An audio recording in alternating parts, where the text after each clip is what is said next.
Let's slow this down and talk like normal people for a moment. If you look at naturism over the last 70 years, one thing stands out.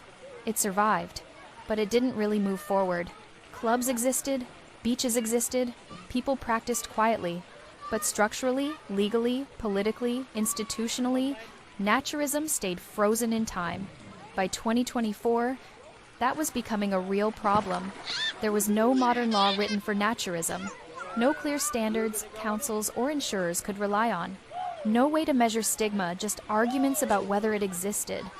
And no serious link between naturism and public health or workplace health. So in 2025, instead of arguing about opinions, NaturismRE started building missing pieces. Not slogans, actual tools. One of the biggest was drafting the Naturist Integrity and Cultural Protection Act. That doesn't mean a law was passed, governments do that. But for the first time, naturism had draft legislation written specifically to recognize it, protect it, and clearly separate it from sexual behavior. That alone changed the conversation. Then came the NaturismRE industry standards.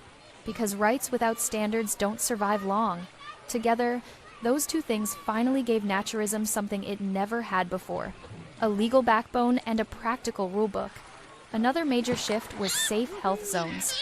SHZ isn't about nudity for the sake of it. It's about recovery, prevention, grounding, and long-term health, especially for workers. For the first time in over 70 years, an OH and S reform actually acknowledged how bodies recover in nature. And SHZ deliberately integrates the 11 levels of naturism, also called the 11 levels of health restoration. Instead of pretending well-being is one size fits all, education changed too. Instead of vague ideas, NaturismRE built the SAM framework: self-respect, acceptance, mindfulness, simple language people can actually use, teach, and understand. Stigma stopped being theoretical. With the standardized stigma measure, and then the Global Naturism and Nudism Index, the Urgency Index, and the Global Naturism Ecosystem Report, naturism entered the world of data. Once something is measured, it can't be dismissed as just a feeling. Technology wasn't avoided either. Aletheas was developed as an ethical AI to support the movement. Not to replace people, but to analyze patterns, host discussions, and challenge blind spots.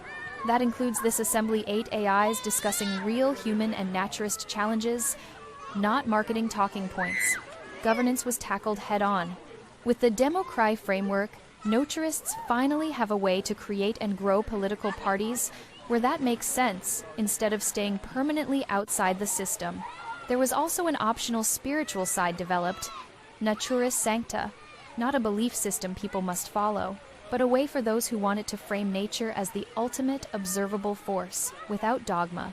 On the ground, things moved too. Operation Disrobe #1 and #2 were completed. Operation Disrobe #3 is already planned. Media picked it up multiple outlets, 13 press releases, and the conversation shifted from shock to substance. And one quiet but important decision. NaturismRE removed membership barriers. No paywall, no gatekeeping. Advocacy support became open. That says a lot about intent. So when people ask, what actually changed in 2025? The honest answer is this. Naturism stopped relying on tolerance and started building protection. It stopped asking to be left alone and started preparing to stand. None of this is finished. It's early. Some of it will evolve. Some of it will be challenged. But 2025 is the year naturism finally gave itself tools that can last. And what happens next depends on whether people use them